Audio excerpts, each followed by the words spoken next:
What I think we're going to see is that there will be an increase in foreign direct investment in China as a result of this law. And it's also going to allow national treatment for a lot of different industries, and it will increase the foreign direct investment by decreasing the negative list. This is going to be part of an economic stimulus for the country, which will be much needed and much appreciated for China, but the rest of the world.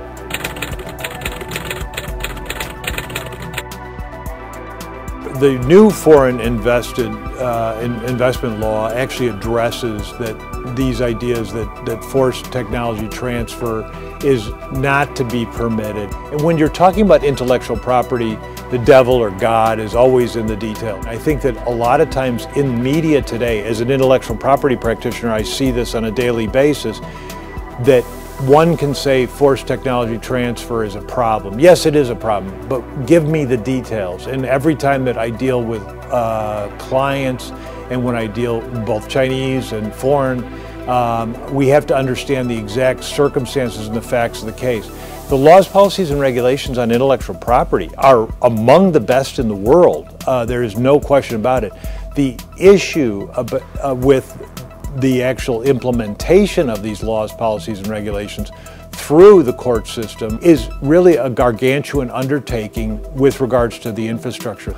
I mean, the infrastructure here is not as well developed as it is in the United States or in other countries.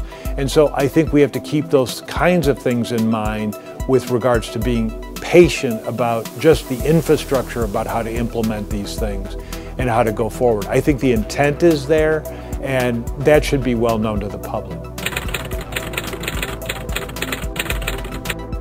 There's always problems with the justice systems, with the legal system.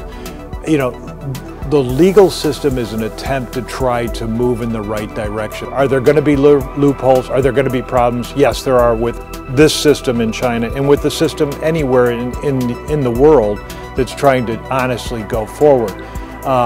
Should that be viewed as a negative thing? The answer is no. I mean, it's just the struggle of how do you run a country and how do you make an economic system work through laws, policies, and regulations. I think what should be lauded is the actual step forward in this direction, and we'll see how that works. And we'll all wait to see what happens.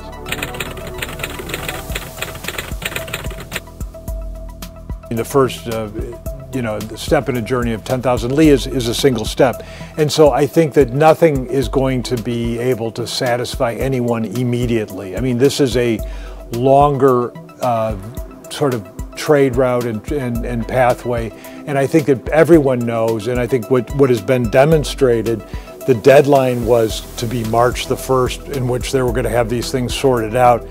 That has been now extended. I think people are realistic that all good things take time, and that this has got to be well thought out. And it's not just about short-term gains, but it's about what happens when you make these decisions, the unintended consequences that happen once you make these decisions.